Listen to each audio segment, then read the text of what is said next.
Audio Jungle. मैं नहीं, शहर के लोग कहते हैं। हम लोगों की नुक्कड़ सभाओं में कितनी भीड़ होती है, उनकी सभाओं में 25% भी भीड़ नहीं होती है। ये बड़ी जिम्मेदारी है, क्योंकि वो नफरत की बात करते हैं, वो जातिवाद की बात करते हैं, वो भेदभाव की बात करते हैं, और हम शहर में होने वाले काम की बात करते हैं। भाई, वो व्यक्ति जिस जाति में जन्म लेगा, जिस जाति में पैदा होगा, उसके नातेदार रिश्तेदार तो उसके साथ चुनाव में खड़े ही होंगे।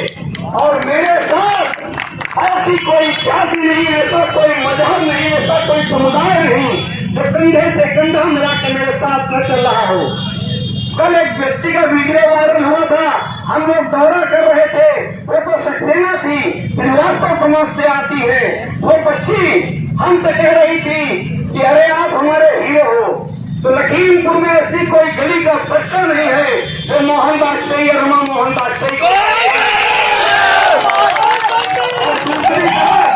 एक दूसरा वीडियो वायरल हो रहा है, भारतीय जनता पार्टी की कैंडिडेट से एक पढ़ी लिखी महिला वो कह रही है कि आप सभापति का चुनाव लड़ रही हो।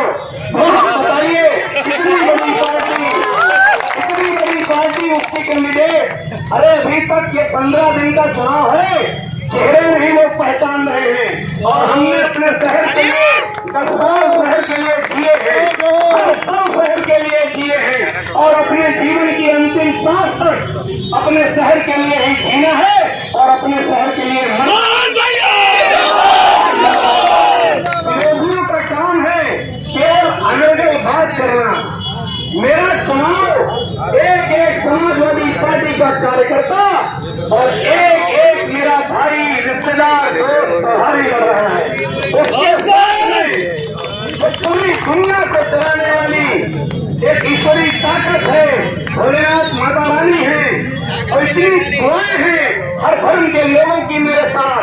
ये ईश्वरी शक्ति मेरा चुनाव लड़ रही है, उसका प्रमाण कल सबने देख लिया, पूरे शहर ने देखा, 10-5 जिलों ने देखा, और मीडिया के माध्यम से पूरे प्रदेश ने देखा।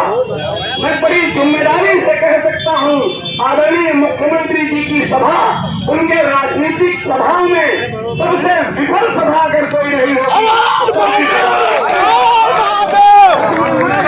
कोई बात हो नहीं कहता। मैं जो कहता हूँ 700 तत्वों के आधार पर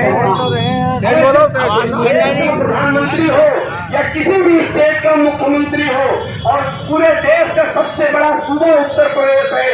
उत्तर प्रदेश के माननीय मुख्यमंत्री जी जब आए होंगे तो निश्चित तौर पर 2 दिन पहले से, अब तो मौसम वैज्ञानिक इतने बड़े बड़े यंत्र हैं कि 7 दिन तक पहले आंधी तूफान आएगा या नहीं आएगा, वो सब चीजें चेक हो जाती हैं। ये ईश्वर की ही ताकत थी कि माननीय मुख्यमंत्री जी केवल 13 मिनट बोल पाए, और ईश्वर को मंजूर नहीं था वो लखीमपुर में बोले, और आंधी तूफान आ गया। आदरणीय मुख्यमंत्री जी की सभा विफल हो गई। ये मैंने नहीं करा दिया, जब विरोधी आपकी मदद करने लगे, और मदद कहाँ इस रूप में हो। वैसे यहाँ के एक सम्मानित विधायक आदरणीय श्री योगेश वर्मा जी हैं, नुक्कड़ सभा भाजपा की करते हैं, एक निर्दलीय कैंडिडेट का मांगते हैं, और एक तरफ मेरी पार्टी, मेरी पूरी पार्टी और एक एक कार्यकर्ता मेरे लिए दिलो जान से लगा हुआ। एक एक पार्टी का सिपाही। ये फर्क है हम में और उनमें, क्योंकि महसूस करिएगा कि क्या आप बताइए, मैंने तो मुख्यमंत्री जी से नहीं कहलवा दिया, माननीय मुख्यमंत्री जी अपनी सभा में कह के गए कि जिसने कोरोना काल में सेवा की हो, कोरोना काल में सेवा इस शहर की अपनी जान से खेल के हमने की, हमारे परिवार ने की। तो आप बताइए, मैं तो उनसे नहीं कहने गया था कि वो ये बात बोले, और मैं चुनाव छोड़ के भी चला जाऊंगा। कोरोना काल में जो जो कैंडिडेट लड़ रहे हैं, अगर कोरोना काल की एक फोटो अपनी दिखा दे, किसी जरूरतमंद को उन्होंने खाना खिलाया, उन्होंने रोटी दी हो, किसी ऑक्सीजन के लिए मरते हुए भाई बहन बेटे को एक ऑक्सीजन सिलेंडर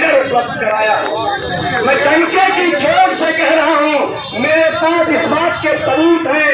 जो आज चुनाव लड़ रहे हैं, जो आज चुनाव लड़ रहे हैं, मैंने उनको भी ऑक्सीजन सिलेंडर दिए थे। संस्कार है, क्योंकि जब समाज की सेवा करने के लिए आप निकलोगे और ईश्वर आपको कुछ करने का मौका देगा, तो आपको जात पात भेदभाव राजनीतिक दुश्मनी सब भूल के आपको मदद करनी चाहिए। और मैंने लखीमपुर के लिए की है और मैं पूरे जीवन करूंगा। जो आज मेरा विरोध कर रहे हैं, अगर हमें कल कोई मेरी जरूरत पड़ गई, अरे मैंने लोगों को अपने शरीर का खून दिया है और वो ऐसे निष्ठुर लोग हैं जो आज मंच से उल्टी सीधी टीका टिप्पणी करते हैं और अगर मैं बोलने पे आ गया तो उनके पास जवाब नहीं होगा। और मोहन वाजपेयी जो बोलते हैं उसकी तथ्य और साक्ष्य होते हैं। मैं तब बोलता हूँ, मैं कोई बात हवा में नहीं करता।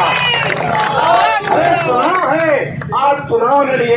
मैं पिछली बार जब चुनाव लड़ रहा था तब भी यही आरोप थे, वो दबंग हैं, वो फलाने हैं। अरे भाई 5 साल में मैंने किसका मकान उजाड़ा, किसकी जमीन छीनी, किसके पैसे छीने, मैंने क्या कर दिया? मैं तो समाज के लिए हर पल जिया हूँ। तुम कहाँ थे? तुम सत्ता में बैठे हुए थे। जो काम तुमको करने चाहिए थे वो काम मैंने अपने निजी संसाधनों से। एक बात बताइए, एक वीडियो वायरल होता है, पहले हिंदू मुस्लिम की बात चलती है, हिंदू मुस्लिम चल रहा है, वो उनका खिलाफ हो जाता है, तब धमकी दी जाती है बुलडोजर चलेगा, बुलडोजर चलेगा। मैं बड़ी जिम्मेदारी से कह के यहाँ से जा रहा हूँ, हमारे बहुत आदरणीय यहाँ खड़े हैं, उनको साक्षी मान के कह रहा हूँ, लखीमपुर में 4 मई को वोट पड़ेगा। 4 मई के बाद 13 मई को फैसला होगा। रमा मोहन वाजपेयी सीट पे बैठेंगी। किसी ठेला वाले, कुंचा वाले, पान वाले, चाट वाले पे बुलडोजर कभी नहीं चलेगा। बुलडोजर सफाई के लिए उसका नाम बुलडोजर रखा गया। वो जेसीबी होती है, जेसीबी कचरा साफ करने के लिए होती है। 4 मई को लखीमपुर की जनता इन अभिमानी मदान लोगों का कचरा साफ कर देगी। ये मेरा आत्मविश्वास है। मैं कोई बात अभिमान और घमंड से नहीं बोलता। जब मैं 5 साल पहले चुनाव लड़ रही थी मेरी पत्नी, तब लोगों से बात होती थी, यही बहुत बड़े बड़े मठाधीश राजनीतिक विशेषज्ञ कहते थे, अरे रमा मोहन तो 5-7 हजार वोट पाएंगी, 5-7 हजार वोट में निपट जाएंगी। आप बताइए, मुझको वोट मिला 22,000। सत्ता की ताकत से हमें हरा दिया गया। सत्ता की ताकत से वो बाबा साहब ने संविधान दिया है, संविधान को इन्होंने चुनौती दी। बहुत कम वोटों की जीत मेरी नहीं हो पाई थी, कम अंतर था और चुनाव हरा दिया गया। आप बताइए, इस बार लखीमपुर का एक एक बच्चा मेरे लिए चुनाव लड़ रहा है। कल का एक वाक्य परसों का बता रहा हूँ। हम लोग ओवर ब्रिज के नीचे वोट मांग रहे थे, वोट मांगते मांगते बुजुर्ग आ गए, हाथ में उनके थैला था, हाथ में थैला था, रोने लगे। मैंने कहा चाचा क्यों रो रहे हो? बोले हमें कुछ मदद। हमने कहा चाचा आपको कुछ मदद चाहिए? बोले मदद नहीं चाहिए, मदद तो हमेशा करते हो, हम तुम्हारी मदद कर रहे हैं। एक मेरी आपसे विनती है, बोले इस बार न हरा दिए जाओ।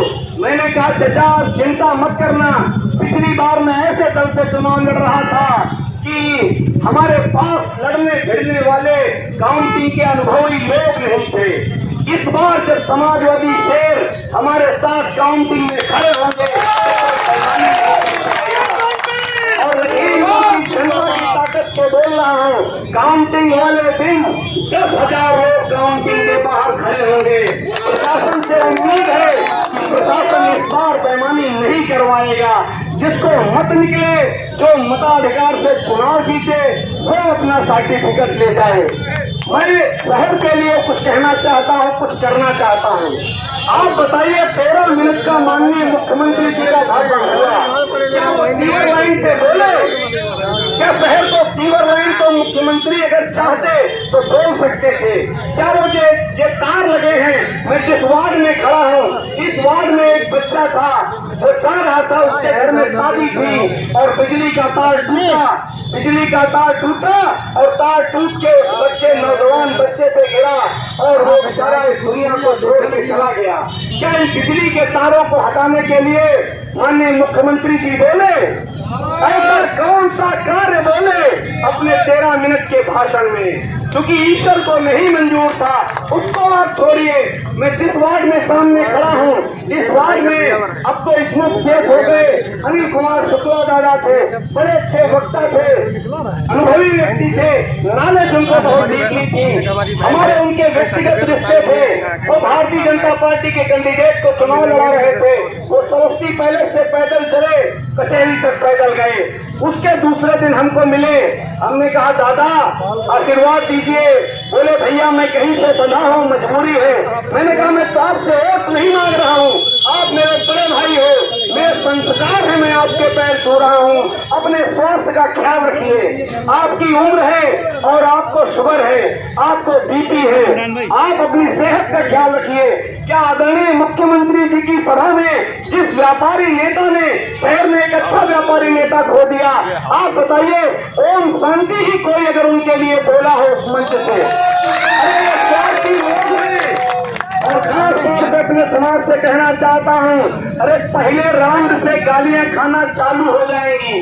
पंडितों को केवल गालियां मिलेंगी, क्योंकि बाहर के चुनाव में लोगों ने देखा है, जब बाहर का चुनाव वो हारते हैं, जो भारतीय जनता पार्टी के कैंडिडेट के पतिदेव हैं, तो सबसे पहले पंडित जी ही गाली खाते हैं। सावन हरवा दिया पंडितों ने। तो पहले राउंड से वो हारेंगे और गालियां चालू हो जाएंगी। होशियार रहिए सर्व समाज के लोग, क्योंकि हमारे गुलदस्ते में हिंदू भी है, मुस्लिम भी है, सिख भी है, दलित भी है, सब है मेरे गुलदस्ते में। हमको ऐसा लखीमपुर बनाना है जिसमें हर समाज, हर समुदाय के लोगों का सम्मान हो, भाईचारा बने, अमन रहे, मोहब्बत रहे, तब हम अच्छा लखीमपुर बना पाएंगे। और जिम्मेदारी से कह के जा रहा हूँ, नगर पालिका जो दे सकती है शहर को, वो सब कुछ नगर पालिका देगी। बिना भ्रष्टाचार की नगर पालिका होगी। क्यों? हमको भी काम करने में मजा आएगा, क्योंकि एक सत्ता में बैठे हुए माननीय हैं, वो हम पे नजर रखे, हम उन पे नजर रखेंगे। लखीमपुर की जनता वोट उनको भी दी है। वो एक ग्राम बड़ा लखीमपुर में गिना दे कि 6 साल में उन्हें लखीमपुर शहर ने इतनी भर भर के वोटें उनको हमेशा दी। उन्होंने लखीमपुर के लिए क्या किया? और एक तरफ हमारे पार्टी के पूर्व विधायक उत्कर्ष वर्मा छोटे भाई हैं, उन्होंने शहर को नहर पटरी दी, इतने काम कराए हैं उन्होंने समाजवादी सरकार में, जिसको गिनाते गिनाते 1 घंटा लग जाएगा। और एक तरफ वो है, उनकी सनक है। अरे गरीबों पे आप बुलडोजर चलवा के क्या साबित करना चाहते हो? ये ठेला वाले, कुलचा वाले, चाट वाले, चाय वाले, ये भी हमारे परिवार का हिस्सा है, ये हमारे भाई हैं। जब इनको रोटी नहीं होगी, आप बताइए, शहर को यूक्रेन एक सनक ने बनवा दिया कि आज तक 4 महीना होने को आ गए हैं, बिजली के खंभे आप शिफ्ट करा पाए? आपने तोड़वा दिया। आपका प्रशासक बैठा था, कोई अध्यक्ष भी नहीं था, आपने नाला बनवा दिया, आपने सड़क बनवा दी, आपने अपनी सड़क में शहर को तोड़वा दिया। तो शहर टूटने से काम नहीं चलेगा। मैं 43-44 साल मेरी उम्र है, मैंने तो बचपन से पूरी मार्केट देखी, मगर आप दहशत का माहौल क्रिएट करना चाहते हो। मगर इस बार बैलेट का चुनाव है, ये ईवीएम का चुनाव नहीं है। एक एक वोट सही पड़ेगी, बेईमानी आप कर नहीं पाओगे। हम लोग मरने जीने के लिए तैयार बैठे हैं। इन्हीं शब्दों से कितने सम्मानित लोगों ने हमारी बातों को सुना। और मैं एक किताब दे के जा रहा हूँ, एक कॉपी है जिसको आप जांचिए। अगर मेरी बातें गलत हो तो मुझे कोई फोन करके कह सकता है, व्हाट्सएप कर सकता है कि ये बात आपने गलत बोली। हमने अगर इस शहर को, इस समाज को, जब कोई बात आई, चाहे युवा नौजवान बच्चे जब पेपर देने जाते हैं, राजनीति में बैठे हुए मंत्री, सांसद, विधायक, एमएलसी, उनकी जिम्मेदारी नहीं बनती कि शहर का 15,000 बच्चा बरेली कैसे जाएगा। लखीमपुर से बरेली की केवल एक रोडवेज बस है। हमारी टीम, हमारे लोगों ने पूरी रात जग के लखीमपुर के युवा और बेटियों को भेजा है, भेजा है। जिम्मेदारी है, बड़ा गर्व होता है जब किसी मोहल्ले में घुसता हूँ, एक नौजवान बेटी निकलती है और कहती है, अंकल जी आपकी बस से मैं बरेली गई थी, मेरे पापा भाजपा जरूर हैं, वोट आपको दूंगी। करने के लिए तैयार बैठे हैं। कहते हैं मेरे पिताजी भाजपा ठेका लें, हमारी वोट आपके हैं। आप बताइए, हमने ये बोया है। मैं बहुत बातें न करते हुए बहुत सारी बातें आपसे कह ली। 4 मई को साइकिल वाले निशान पे मोहर लगा देना। शहर को बहुत बड़ी उम्मीद है और मुझको जो उम्मीद शहर पालेगा, मैं हर उम्मीद पे खरा उतरने की कोशिश करूंगा।